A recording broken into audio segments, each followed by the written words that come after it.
So, labing isa, and then, babalik ka dito, and then, bibigyan ko kayo uli ng panunumpa bilang member ng Maisog. Okay? Masitayo na tayo lahat, and after ba ng panunumpa, ano ang susunod? Okay.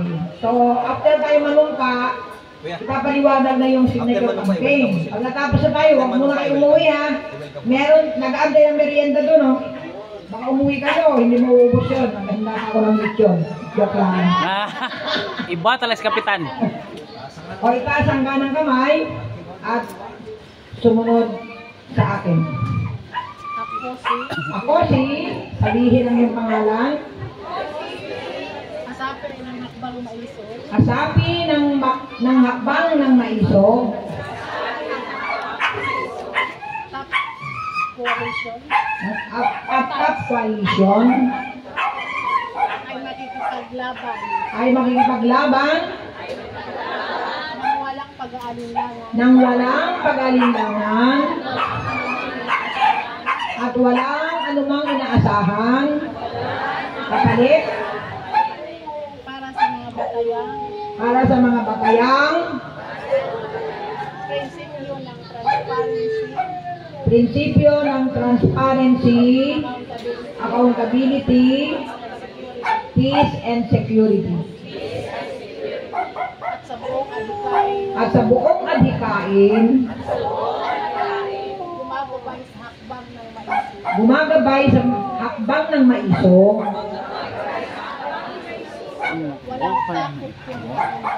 Walang takot kung gagampanan ang aking mga tungkulin. Masigasig akong lalahok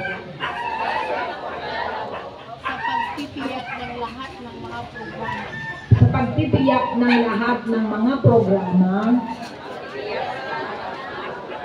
at tungkuling ipagkakatiwala sa akin. Sa hakbang ng maisog top coalition. Sa hakbang ng maisog at top coalition ay tunay at patas na mapapakinabangan. Ng mamamayan lalo na ang mga salat. Ng mamamayan lalong-lalo na ang mga salat.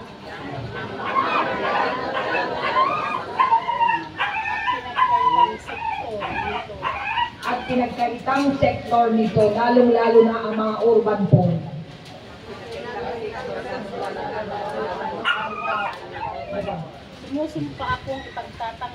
Sumusumpa akong ipagtatanggol.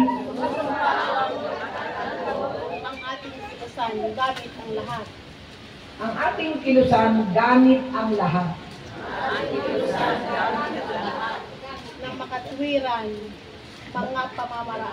Ng makatwiran at mga pamamaraan.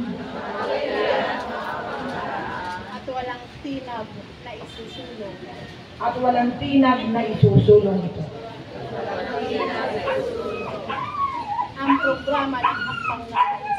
Ang programa ng hakbang ng maisog. Para sa tunay na pagbabago. Gagawin ko ang lahat sa abot ng aking makakaya na pagsikapang tuloy-tuloy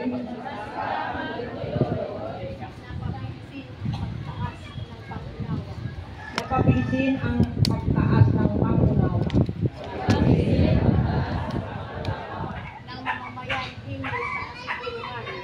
ng mamamayan hinggil sa kasiguruhan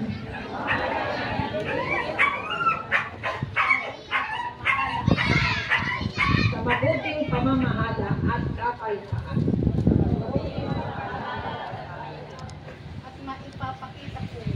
At maipapakita ko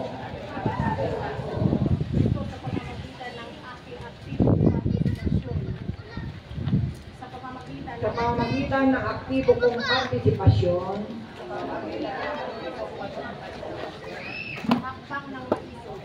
ng hakbang ng maisog na may prinsipyong makabayan, may dangal at katapatan. Kasiyahan nawa ako ng Diyos. Mabuhay ang maisog! Sa ngalan po ng National Council at ng National Capital Region Council, ang kayo pong lahat ay binabati namin ng congratulations at nawa ay maramdaman po natin ang tiwa ng hakbang ng maisog dito po mismo sa inyong lugar. Maraming po ulit salamat. Mabuhay maisog! Okay, ngayon naman po, dadako po tayo sa isa rin sa pinakamahalagang gawain natin ngayong araw na to. Pero saglit na lang po to. Hindi na po tatagal ito ng, ng 5 oras. 30 minutes, no? Meron po kasing inisyatibo ang ating mga kaibigan, no, from Davao, dito rin po sa Luzon. Yan po sa pangunguna ng kasama natin sila Ma'am Joey Diviber ng ano po yan, vlogger po natin yan na DDS vloggers natin at iba pa, no? So ito po ay kanilang inisyatibo upang suportahan po ang ating dating Pangulong PRRD. At tayo po ngayon ay nangangalap ng pirma at ito po ay pinamagatan nating Tay Kami Naman. Diba? Ito po yung pagsuporta natin sa dating Pangulo na sa kabila ng pagbubuwis niya ng kanyang buhay, pag-aalay niya ng kanyang sarili, oras, panahon, sa panunungkulan para sana maayos ang Pilipinas, pinagtaksilan po ng kasalukuyang gobyerno. Kaya tayo kami naman, ipakita naman natin na ang Pilipino, ang isa sa psychological strength ng mga Pilipino, yung tinatawag pong bayanihan, tulungan. Pag meron tayong kapwa Pilipino, lalong dating presidente, sinakripisyo ang sarili at itinatapon natin ng ganon-ganon, iparamdam naman natin ang pagiging Pilipino na hindi tayo papayag na ang ating kapwa Pilipino ay tatraidorin tayo. Kaya ngayong araw po na to, pipirma po tayo sa isang makasaysayang dokumento. Pero ipapaliwanag ko muna po,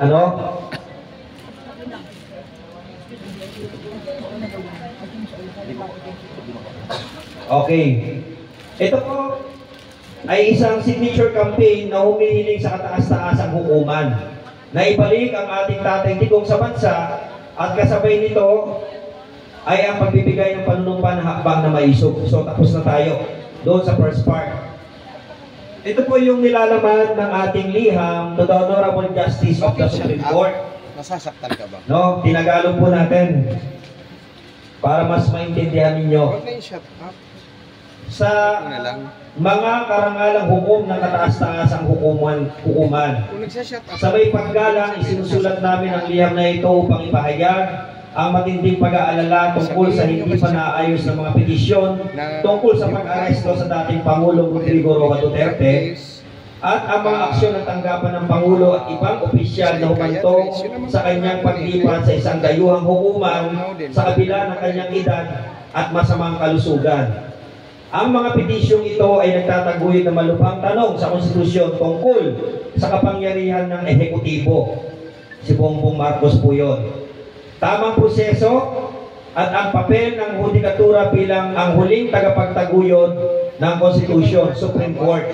So dalawa po ang tinatanong natin dito. Ang executive, which is the President, at ang legislative, judiciary, ang Supreme Court.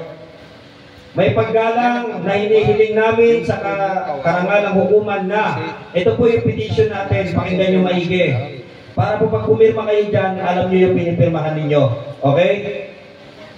Number 1, gumawa ng aksyon sa 4 na nakahain na petition. Kasi po meron tayong nakahain na petition. 4 yun. Hanggang ngayon, wala pa po silang malinaw na resolution tungkol doon. Ito po ang GR numbers 278747, 278798, 278763, at 278768. Nang may sapat na kahusayan isinasaalang-alang kanilang kahalagahan sa bansa at ang epekto nito sa tiwala ng publiko. Number 2, ipagbawal ang anumang aksyon ng tanggapan ng Pangulo o ng mga opisyal nito na lumabag sa tamang proseso, lumalagpas sa kapangyarihan ng ehekutibo o pinapaliwala ang mga pamamaraan ng hudikatura na may kaugnayan sa pag-aresto at pagtrato sa dating Pangulong Duterte. Illegal ba yung pag-aresto? Illegal. Bakit pa tayo naniniwalang inidnap ang dating Pangulo? Yes! Sangayon tayo dyan, ha? Number 3, itaguyod ang konstitusyon at ang kalayaan ng hudikatura at linawin na walang sino mang opisyal ng gobyerno ang nasa itaas ng batas. Tama ba na dapat walang nakakataas sa batas?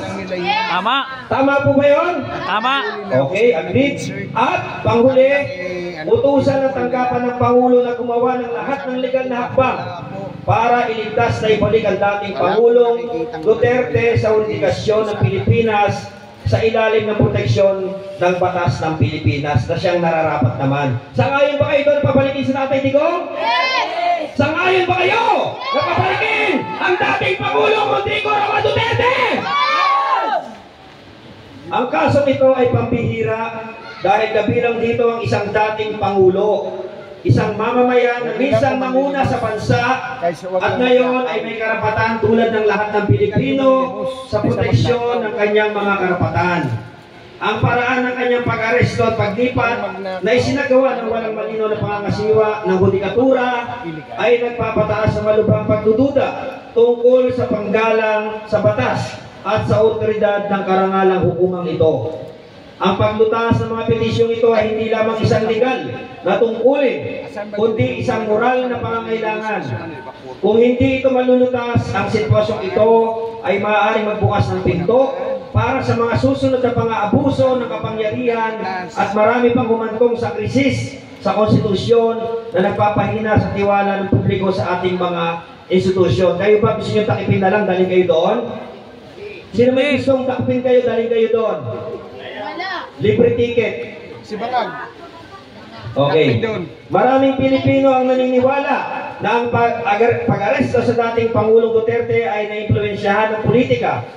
Sa halip na tanging batas lamang ang gumabay.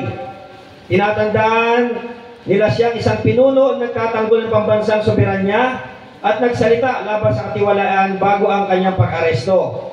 Inihayag niya ang pandaraya sa pambansang budget ng 2025. So nakita naman ninyo, ha, tinatanggi na nila yung insertions. Hanggang ngayon ng Supreme Court, no, yung PhilHealth pa lang ang pinababalik 60 billion.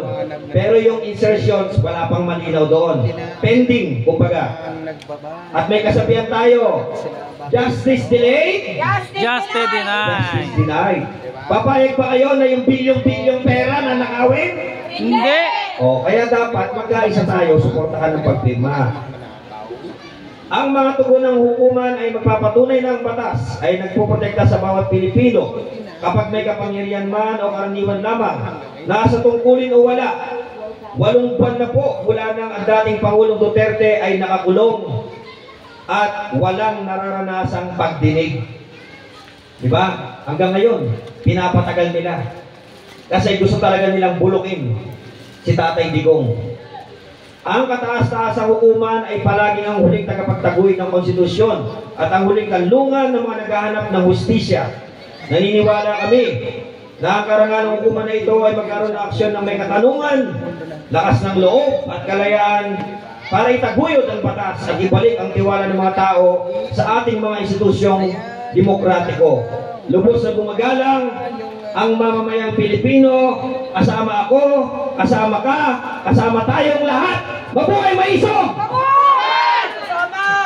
Bago po tayo pumirma ng sabay-sabay, meron po tayong hinandang mga table dyan. Kung may mga ballpen po kayong dala, kulang yata tayo ng ballpen, i-donate nyo na. Okay? Kulay itim lang po ang pwedeng gamitin. Kulay itim na ballpen or black. Kung wala pong itim, black. Okay? So, bago po tayo pumirma doon, baka may gusto kayong laruhin o tanungin, itanong nyo na po ngayon. Dalawa lang pong magtatanong. O, meron. Sige. Pag may ka, ate, hindi kita kilala eh. O, kilala ka. Hi sir, Ate Melby po. Tinatanong po kasi ng ilan sa mga viewers natin about sa Data Privacy Act na huwag daw ibigay ang phone number at saka ID number.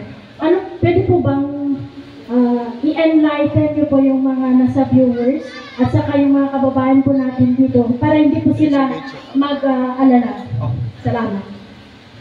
Magandang katanungan po yan, ano? Kasi po, lahat pa tayo nagkakaisa na susuportahan ang kampanyang ito? Parang biglang may nagtanong lang. Opo. Lahat pa tayo nagkakaisa! Wala po kayong dapat ikatakot. Dahil po malinaw naman, nandito sa pipirmahan ninyo, nasa ilalim, mamaya pasahin ninyo. Kasi meron po tayong nag-exist na batas, yung Data Privacy Act. No, na hindi tayo basta-basta o pwedeng kuhanan or kung sino-sino magbibigay ng inyong informasyon dahil baka yan po ay magamit sa hindi tama or hindi doon sa tamang paggagamitan. Meron po tayong privacy notice dito. Basahin ko lang po para sa mga nag-aalala at sa mga viewers natin na nagtatanong, no?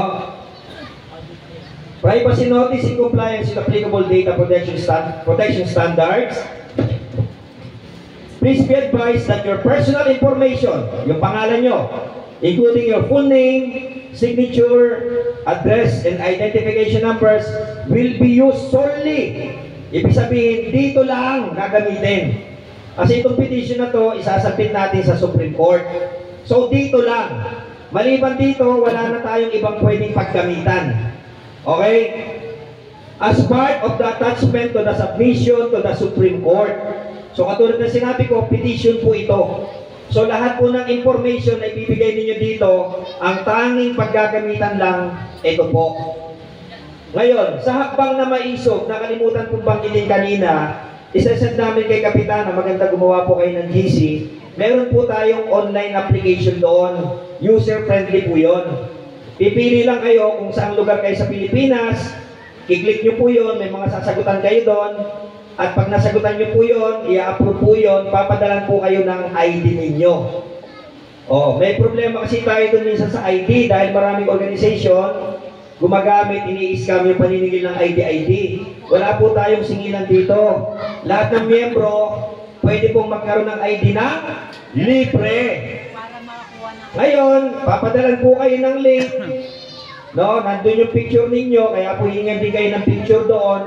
Ididikit na po yung picture ninyo doon sa ID, sasend sa inyo. Bahala na kayong magpa-print. No, kahit na po gusto nyo plastic ID yan or laminated, bahala na kayo. Pero may barcode po yun at may control number. Magagamit po natin yan sa mga darating pa panahon. Okay? So wala po kaming sinisingil, wala kayong babayaran ni Singko. Okay, tuloy ko po. So sabi ha, dito lang gagamitin, attachment lang. These details are required for the proper processing and authentication of the filing. Kasi syempre, nagpasa tayo sa Supreme Court, isang tambak na dokumento.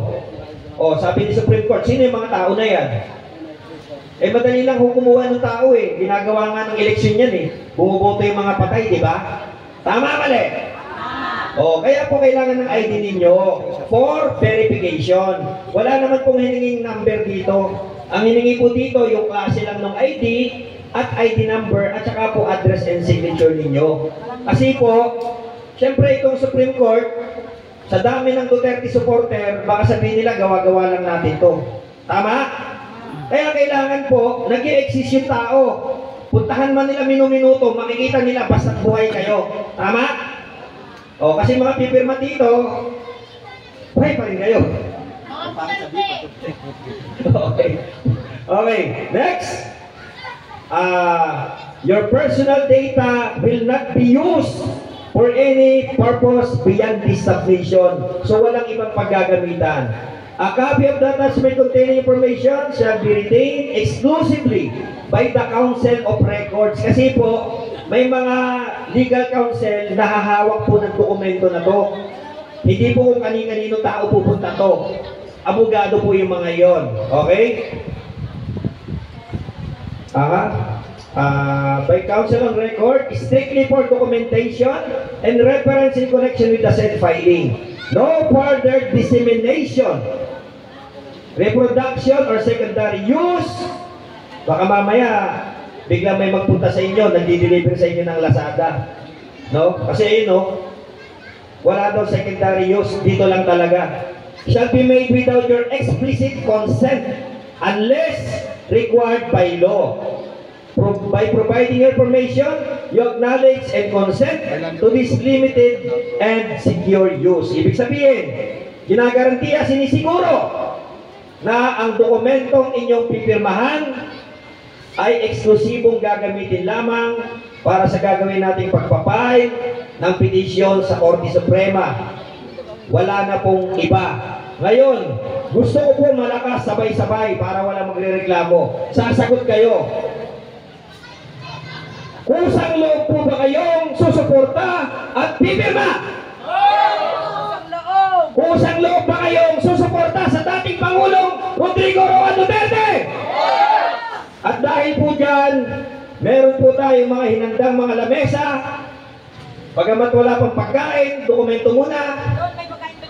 Pirma muna po tayo, pila lang po tayo na maayos. No? Pakilagay po ang inyong pangalan, address, ID number, at sa dulo po, signature. After po nito, po pwede kayong humingi kay Kapitana ng kopya nito. Kasi baka may mga kapitbahay kayo na mga Duterte supporters din. Yung link para magkaroon kayo ng ID. Para may basihan tayo pagdating ng panahon, kung ano yung mga serbisyo na kailangan natin, pag tayo ay nandun na sa tugatog ng tagumpay. Okay ba sa inyo? Ayaw nyo sumagot? Adon, yung mga nakapirma na, tapos na no? Tapos na sila doon sa phone. Yung mga nakapirma na, pupunta na doon, doon. Magmerienda na doon. Meron kaming prepare na merienda. Diba? Tayo. Nagdurisa. Gana. Taong bayan. Limulo.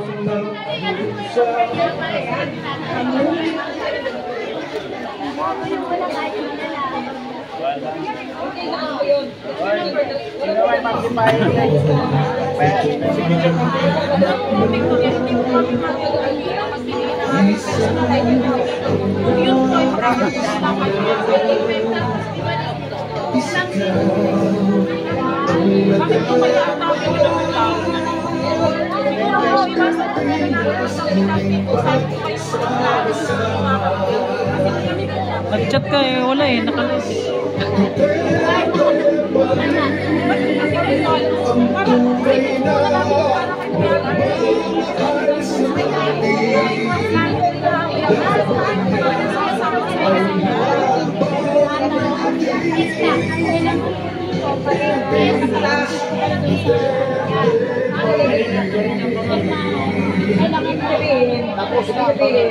Magkano kayo na dito, pipinang yun din, para magkano na ID nyo. Para talagang na you participated. Dali ng panahon na nakabukoy na tayo ng ID kayo, hindi kayo pumunta sa amin, may ID na kayo. Diba? Sa mga ahensya, sa mga lugar, sa buong mundo, buong Pilipinas, may ID kayo na you participated. You are a member of my event. Kami magbibigay ng link. Kayo na yung kukuha doon sa link, kayo na mag-pick up doon, kayo na magpapalaminate, magpapaprint. Lagyan nyo ng ID nyo, may ID na kayo. May barcode doon. Okay? Minsan kailangan dito natin mag-sakripisyo sa tao, sakripisyo sa domingo ba?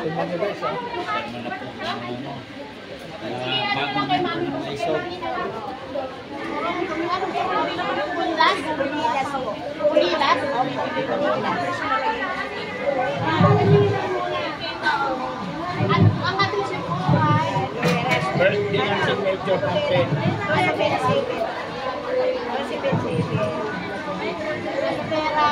Straight? Ay, ayan na. Ayan na si Mang Lino. Wala na. Ayan, iiyak na yung mga dyan. Salamat Mang Lino. Salamat. Ayan ang signature. Ay, mag-subscribe Yan, tayo Sir Naji. kay Lakwatsero ha. Balik na ako mag-vlog. Tapos na. Lakwatsero si Bangay. Tapos na.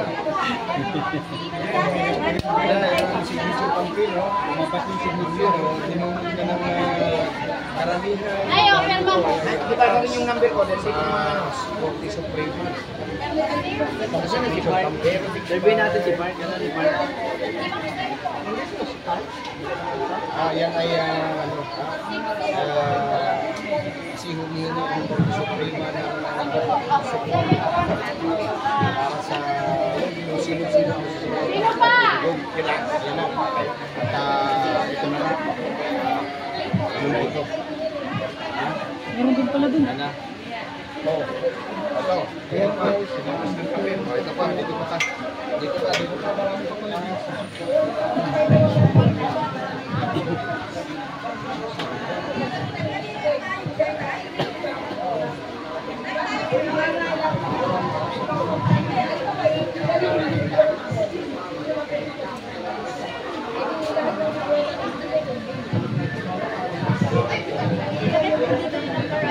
Ano po, yung ID,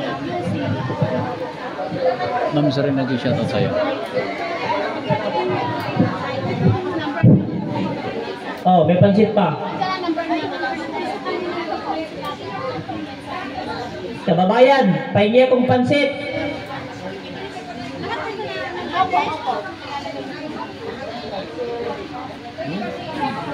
Bakit? Interview.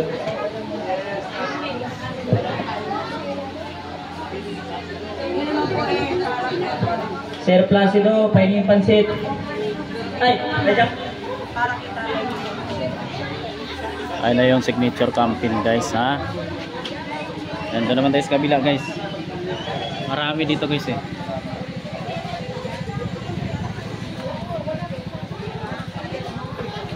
Mabuhay po ang bansang maisog. Maliban sa mga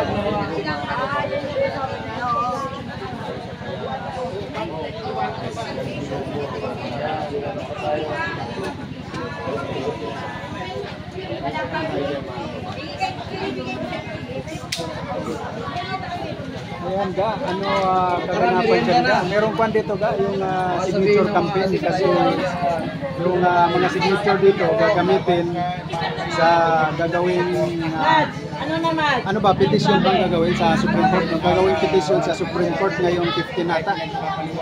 Kaya nagkakaroon ng signature campaign. Ayan, kaya ang daming tao dito guys.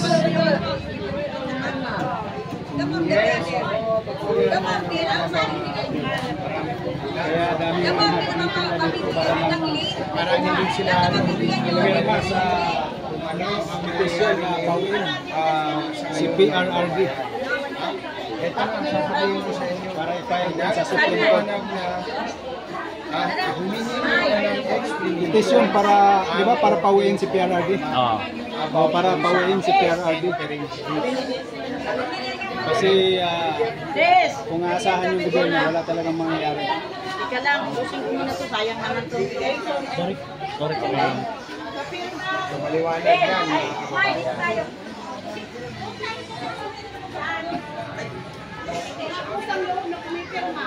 Alam naman po natin yan, hayaan nyo na dyan yung mga against dyan, hayaan nyo na. Kasi yun lang ang hanap buhay nila. Yan lang ang pinagdalian, Mga walang kwentang tao. wala kang walang kwentang tao nila. Alam mo, pati yung sinasabi ng walang kwentang tao, mas wala kang kwenta. Ikaw yung tipong tao na hindi Doon na lang tayo, tita, mag-picture. walang puso. Ganon, sa labas. Ay grabe, nagagalit. Okay, mga kasama, after po natin magmerienda, hingi lang po kami ng konting time. Picture lang po tayo dyan sa may mga tarpaulin, ano? After po natin. Ayan, ganun lang. Nagpamirinda. Hello! Magpapapicture pa, documentation. Magmerienda muna kayo dyan. Magkakaroon pa tayo ng picture taking. Dito. Ay, Rika Vlog, sa out. Ayan. Sa, ano yun? Shout out. Sa attendance ng babasihan. Yan. Yan mga Basta pa sa kami. Na-traffic na. Sir, anong pleasure nyo? may tubig. Gusto nyo mag-merienda? Gusto nyo magsalita? Maraming salamat sa Ma'am Lynn sa yung pag-sponsor yan na talagang tinatanggap ko na ako ay nababayaran ngayon dahil may nagpapalipad si Ma'am Lynn. Yan ang nagbayad sa akin dahil nagpapalipad. Thank you so much. Yan, sabi ni Ma'am Elizabeth. Ayan guys, maraming kwan dyan ha. Ayan. Maraming salamat po. Ayan yung mga pumipirma. Yan. Tapos sa pumirma, may pamirinda si Kapitana. Handshake lang. Okay na yan. Okay na yan. Talaga. Kami naman ang magpapirma.